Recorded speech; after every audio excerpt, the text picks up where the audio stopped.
faut déjà dire bonne fin d'après-midi. Ça va être probablement moins drôle que la conférence précédente. Fake news. Normalement, j'ai un micro. Les fake news, depuis un an, depuis à peu près la campagne électorale aux États-Unis, il ne se passe pas de jour sans que les médias nous passent des fake news, nous analysent les fake news, font des papiers sur les fake news. Donc c'est le sujet, c'est le problème de la réalité, de la vérité et des théories du complot.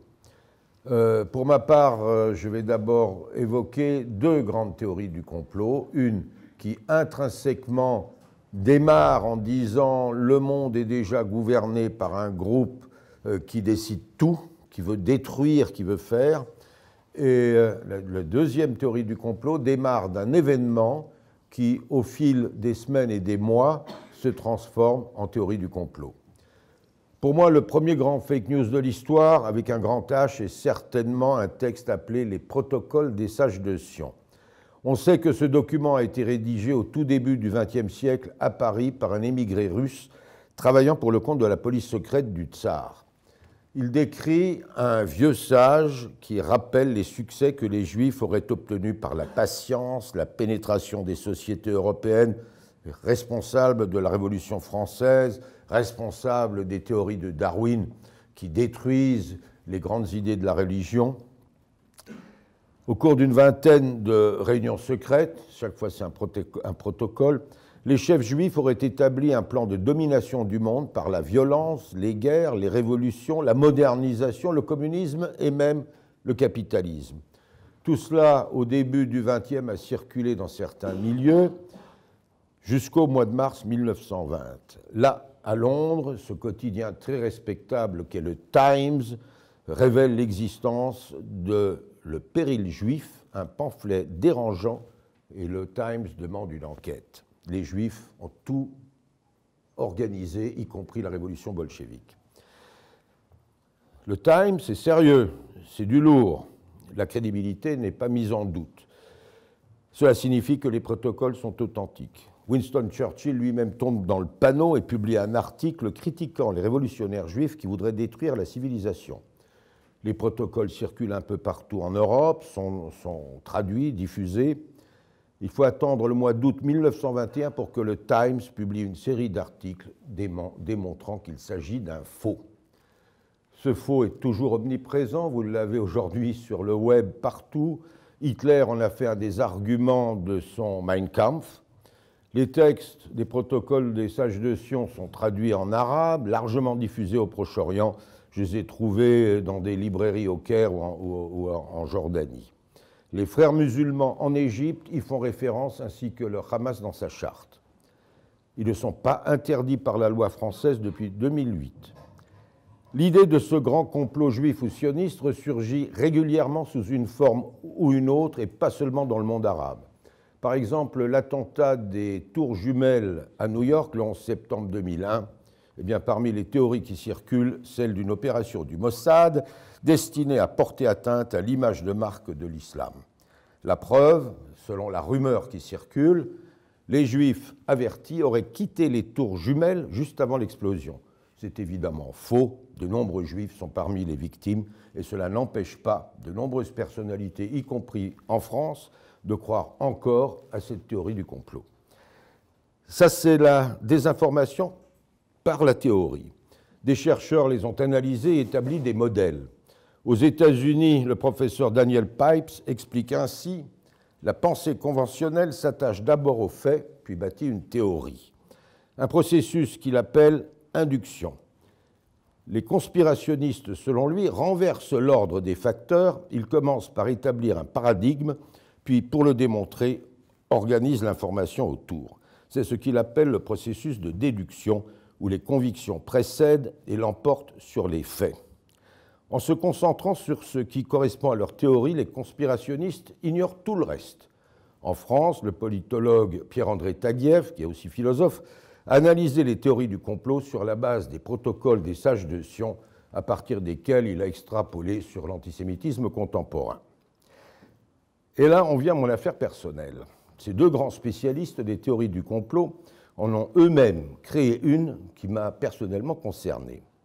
Voici l'histoire. Le 30 septembre 2000, mon caméraman, le caméraman de France 2 à Gaza, Talal Abourahmeh, filme un incident devant une position militaire israélienne. Un enfant palestinien subit des tirs, il est tué. Il s'appelait Al-Doura, son père qui tentait de le protéger, gravement blessé. Sur place, il y a plusieurs centaines d'adolescents palestiniens, des policiers de l'autorité autonome de Mahmoud Abbas, qui ont ouvert le feu sur le fortin israélien où se trouvait une trentaine de militaires. Je diffuse le jour même, dans le 20h, cette vidéo dans le cadre d'un reportage sur l'ensemble des accrochages en Cisjordanie et à Gaza. C'est le début de la seconde intifada. Je n'étais pas à Gaza ce jour-là, mais à Ramallah ou là-bas aussi, j'ai filmé des accrochages avec l'armée israélienne. Détail, le caméraman de Gaza travaillait depuis 12 ans pour France 2, il était accrédité par le bureau de presse officiel israélien. Le père du gosse opéré à Gaza et le lendemain transporté à Amman en Jordanie où il subit de nouvelles interventions chirurgicales. Le roi Abdallah lui rend visite. Première réaction de l'armée israélienne, peut-être qu'effectivement, nos soldats ont pu, croyant qu'il s'agissait d'une menace, tirer en direction de l'enfant et de son père. Dans tous les cas, les images sont très fortes et font le tour du monde. Un peu partout, on trouve la photo, le père et le fils derrière un tonneau, en première page des quotidiens. Dans la soirée même, un ami m'appelle des États-Unis pour me dire que c'est la une du Los Angeles Times, toute la première page. L'image est piratée, les Palestiniens l'utilisent pour leur propagande. Le journaliste américain Daniel Pearl, plus tard, est tué, assassiné par Al-Qaïda devant la photo de la mort de ce gosse Al-Doura. On m'accusera d'être donc responsable de l'assassinat de Daniel Pearl. Dans des pays musulmans, des écoles sont baptisées Al-Doura, des timbres-postes Al-Doura sont issus en Iran et ailleurs. Là, dès octobre, l'armée israélienne décide de faire la guerre à l'image. En octobre, le général commandant le secteur annonce qu'il apportera la preuve que ses soldats ne sont pas responsables de la mort d'Al-Doura. Il réalise une enquête interne et conclut la probabilité que l'enfant ait été tué par des balles palestiniennes est plus forte que celle qui voudrait que ce soit par des tirs israéliens. Une journaliste allemande produit un documentaire télé reprenant ses arguments et des sites internet commencent à diffuser d'autres théories. En fait, il ne s'agirait ni plus ni moins que d'une mise en scène palestinienne. Imaginons 200 acteurs palestiniens, parmi lesquels une demi-douzaine de caméramens travaillant pour des agences de presse internationales joueraient la comédie devant une trentaine de militaires israéliens sous la surveillance d'un drone dont, entre parenthèses, on n'a jamais vu les images. Participeraient donc à ce complot palestinien les médecins de l'hôpital de Gaza, l'ambassadeur de Jordanie, les médecins militaires jordaniens à Amman, le roi de Jordanie, Abdallah. C'est une autre caractéristique des fake news, plus c'est gros, plus cela marche. En l'occurrence, pour Taguieff, tout se tient. Si on reprend les 4 principes fondamentaux du conspirationnisme antisémite dans le monde arabe, qu'il a lui-même défini, cela donne ça. Les Palestiniens ont entièrement monté l'affaire. Les 4 principes. 1. Rien n'arrive par accident. Talal Abourahmeh savait donc ce qu'il allait filmer. Donc tout ce qui arrive est le résultat d'intentions ou de volontés cachées. La mort de l'enfant palestinien est une mise en scène soigneusement préparée. Les images sont mensongères. Ce que vous voyez à l'écran est faux, ne correspond pas à la réalité. Et enfin, tout est lié, mais de façon occulte. Les Palestiniens ont comploté pour déclencher l'intifada contre Israël.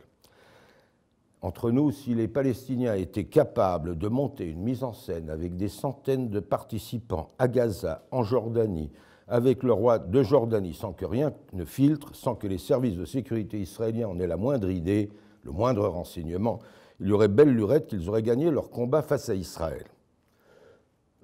Pour moi-même et France 2, cela s'est traduit par une douzaine d'années de procédures judiciaires en France. Nous avons déposé des plaintes en diffamation. L'une d'entre elles n'a abouti qu'au mois de juin 2013.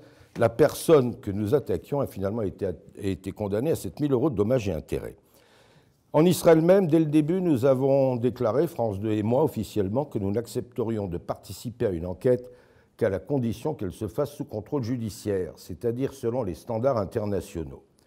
Tout le monde témoignerait. Militaires israéliens, manifestants palestiniens, médecins, l'équipe de France 2, etc. L'armée fournirait tout le matériel de l'événement, images, drones, transmissions. Ce n'a pas été le cas. On ne nous a jamais demandé une telle enquête. La Haute Cour de justice israélienne a même entériné notre position. Mais les enquêtes en tout genre se sont multipliées. Internes à l'armée, montées par des particuliers, toutes dans le même sens, la théorie de la mise en scène palestinienne est montée en puissance. Et si vous faites un sondage aujourd'hui en Israël, et je pense dans certaines communautés juives, ils vous diront « l'enfant est vivant ». Mohamed Adoura vend des tomates sur le marché de Gaza ou bien il se trouve caché quelque part en Libye.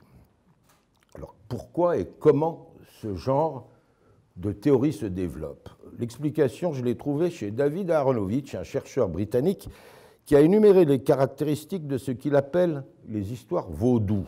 Les histoires vaudou, ça veut dire que pour y croire, il faut être un zombie. Premier principe. Il faut admettre que pour faire progresser sa cause, l'ennemi est capable de tout, est capable du pire. Donc l'armée israélienne a commencé à présenter des images de Palestiniens, certaines prises par des drones, et censées montrer que les Palestiniens ont toujours fait des mises en scène. En général, ce que l'armée nous a présenté était assez peu crédible, nous les avons toutes analysées.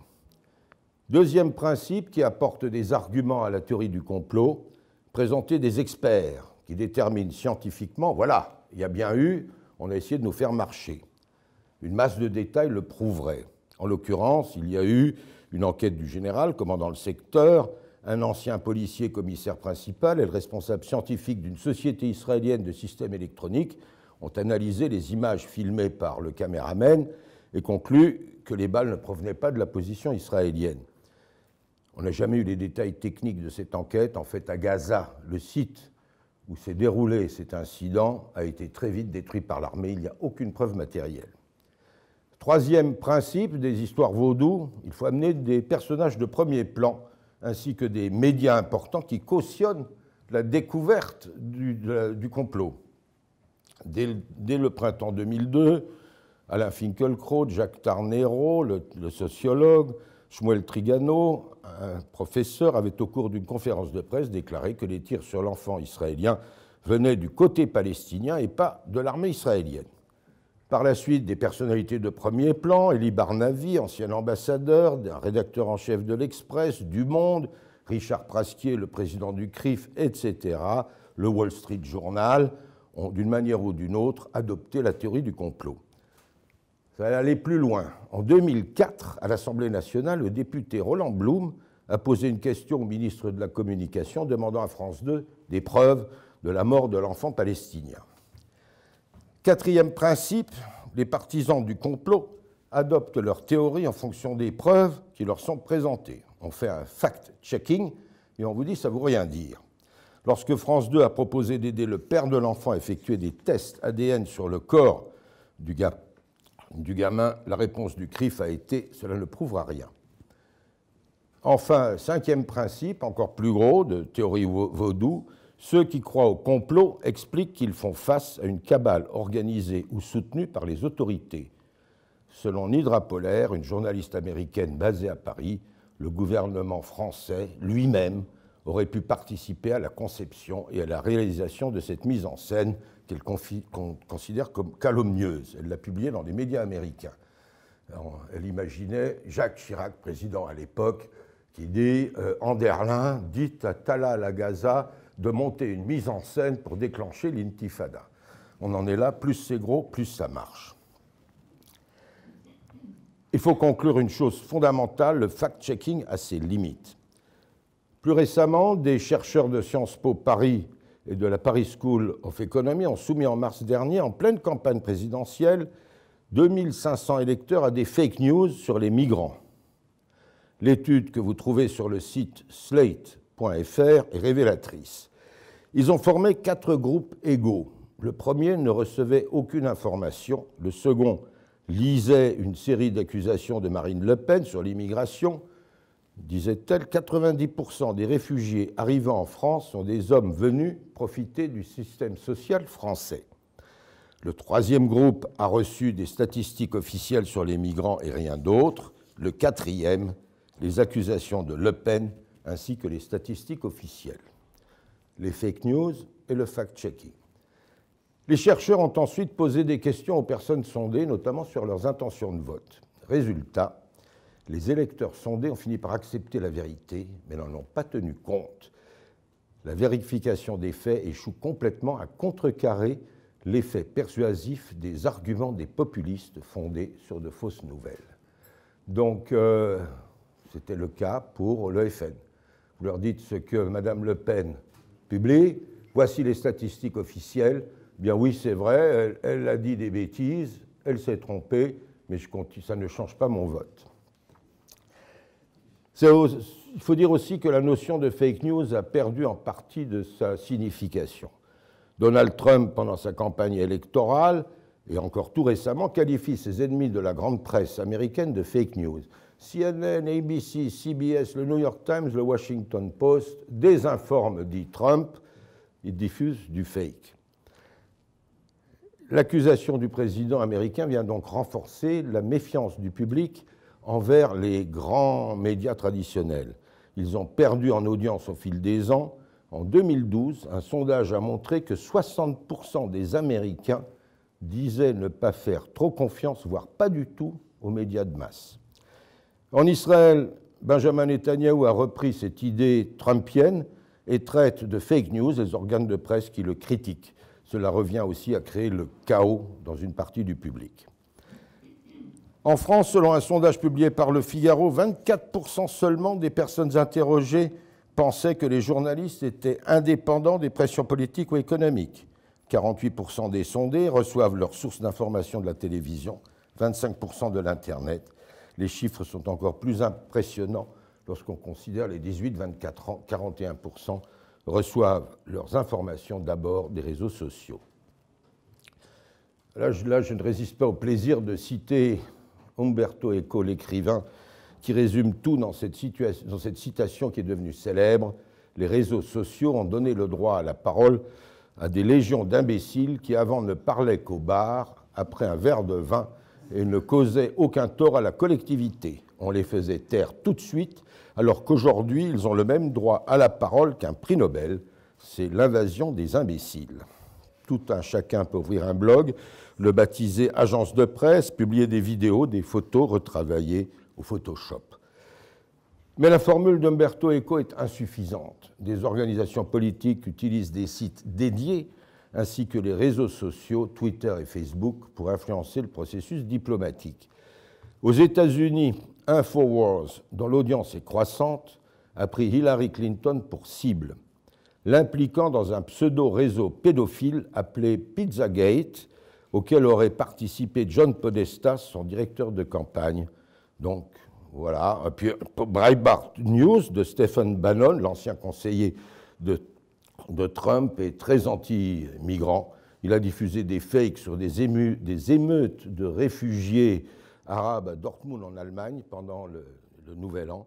Comprenez, les États-Unis ne doivent surtout pas accepter des immigrants arabes, ils sont dangereux.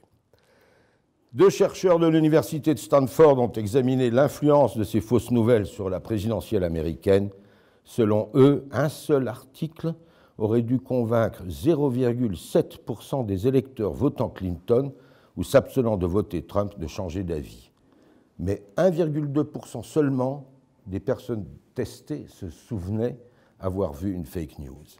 Si les électeurs de Trump finissaient par accepter le fact-checking, et comme c'était le cas pour Marine Le Pen, changer d'avis sur la véracité des arguments de leur candidat, ils gardaient la même opinion à son sujet. Pour dire les choses crûment, même s'il racontait n'importe quoi, ses partisans continuaient de le soutenir. Il faudra peut-être attendre les enquêtes en cours pour voir comment les hackers russes et les fakes qu'ils ont diffusés ont une réelle influence sur l'élection américaine. En France, les sites et médias Russia Today et Sputnik ont visiblement tenté de se mêler de l'élection présidentielle. L'équipe de Macron les a accusés de propager l'histoire selon laquelle il aurait été financé par le riche lobby gay ou même d'être un agent américain au service du lobby bancaire. Russia Today et Sputnik ont démenti, l'Élysée refuse de recevoir les gens de Sputnik ou de Russia Today. Des sites proches de l'extrême droite ont diffusé un fake selon lequel Macron était financé à 30% par les Saoudiens. Le fact-checking a permis de remonter l'origine d'au moins un faux et de le démentir. Pendant la primaire de la droite, Alain Juppé a fait l'objet d'une véritable campagne de diffamation lui collant le titre de « Ali Juppé », l'accusant d'être favorable aux musulmans. Cela valait notamment du site d'extrême droite Riposte laïque. Le quotidien Valeurs actuelles décrivait un Juppé aux petits soins avec les frères musulmans. Même Alain Finkielkraut, le philosophe, a déclaré que Juppé aimait l'islam. Le maire de Bordeaux, l'ancien Premier ministre, estime qu'à cause de cela, il a perdu la primaire de la droite. Avant le premier débat entre les 11 candidats à l'élection présidentielle, vous vous souvenez, eh bien, le trésorier du FN a mis sur Twitter une fausse capture d'écran du Figaro, selon laquelle Marine Le Pen aurait gagné et convaincu 32% des téléspectateurs avant la diffusion du débat. Le Figaro a démenti. Est-ce que le Brexit est en partie la conséquence des faux, des fakes diffusés par Michael Gove et Nigel Farage? Ils affirmaient que 76 millions de musulmans turcs allaient rejoindre l'Europe et pourraient envahir la Grande-Bretagne. Sans parler des 350 millions de sterling qui entreraient chaque mois dans le budget du service de santé de Sa Majesté au lieu d'être transmis par Londres à Bruxelles. C'était un gros bobard et le Brexit a gagné, en dépit des efforts des médias pour établir la vérité, mais peut-être que c'était perdu d'avance. Vous avez vu très récemment le passage du cyclone Irma sur l'île Saint-Martin, les internautes qui ont diffusé des fausses nouvelles sur des centaines de cadavres qui flotteraient près de la page ou sur des détenus d'une prison qui se seraient évadés. La présence sur place d'envoyés spéciaux des grandes chaînes de télévision ont permis très vite de rétablir la vérité, mais pendant de longues heures, les rumeurs ont circulé sur Twitter et Facebook, et si on fait un sondage, vous pouvez sûrement trouver des gens qui sont persuadés que la vérité a été cachée. Alors, comment lutter contre la désinformation? D'abord, pour ce qui est des théories du complot, il est toujours possible d'essayer sur les bases que j'ai évoquées ici, de les déconstruire. Mais en général, il faut se méfier des publications individuelles sur les réseaux sociaux, essayer de faire confiance aux médias traditionnels ou reconnus comme tels. Les grands organes de presse fonctionnent selon des règles éthiques journalistiques établies. Quotidiens, hebdomadaires, radio et télévision sont contrôlés par le CSA. Les grandes agences de presse, Reuters, Associated Press, AFP, etc., ont des principes et des règles très strictes. Les dépêches font l'objet régulièrement de mises à jour et de corrections si nécessaire. L'AFP s'est trompé. Dès qu'ils ont sûr qu'ils se sont trompés, la dépêche part, correction, nous sommes trompés, c'est fondamental. En photo, les manipulations par Photoshop sont interdites par les grandes agences de presse. Reuters et AP, un de leurs photographes a rajouté ou transformé quelque chose, il est licencié. Le Monde a une application de contrôle de fact-checking appelée le Décodex. Elle doit permettre de vérifier une information, une rumeur avant de la partager. Libé a créé Check News. Hoaxbuster.fr est un moteur de recherche datant de 2000 et qui ne marche pas trop mal en s'attaquant à certaines rumeurs, mais en général, tout cela est très limite et on n'arrive pas à arrêter le tsunami parfois de fake news. Il suffit, aujourd'hui encore, j'ai vu dans les Échos les fake news sur l'attaque terroriste à Las Vegas. Il a fallu faire du fact-checking derrière. Le problème, c'est que le fact-checking arrive souvent trop tard pour persuader les gens que ce qu'ils viennent d'apprendre, c'est un faux. Aux États-Unis, les applications de son genre sont plus nombreuses. Crosscheck, qui est initié par First Draft, et Google News Lab sont là. Claire Wardle de First Draft a ainsi établi une typologie de fake news qui va du mauvais journalisme à la propagande, en passant par la parodie ou le contenu politiquement orienté.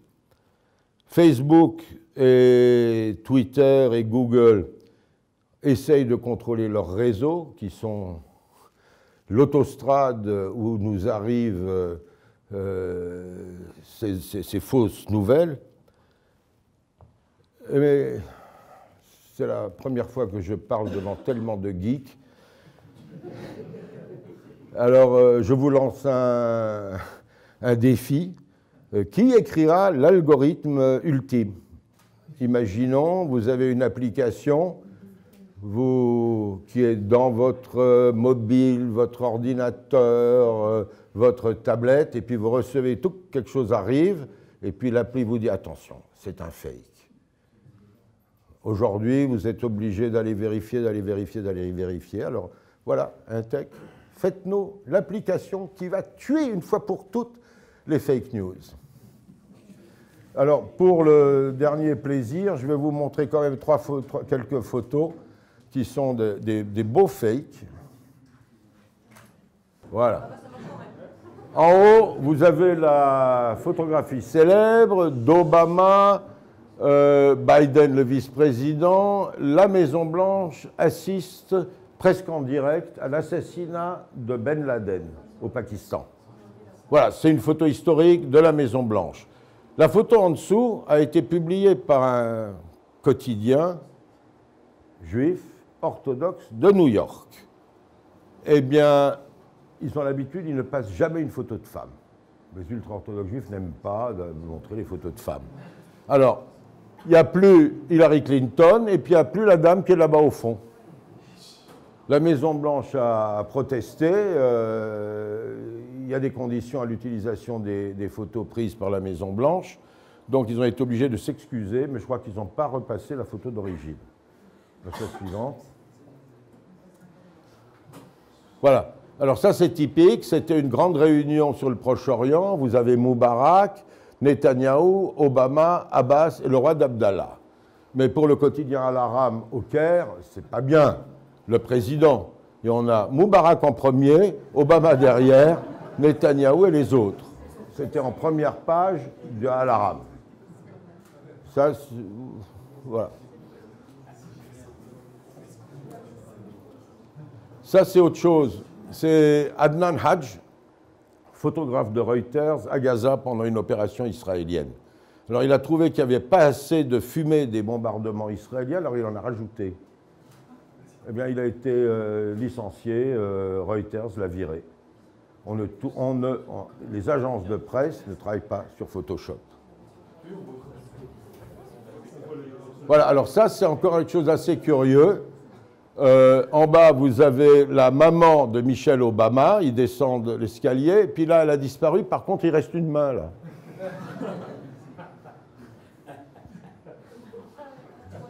Donc, les trafics, voilà, tout ça est contrôlé. Il y a encore quelque chose? Voilà, ben, c'était les 4 photos. Il faut regarder aussi les photos.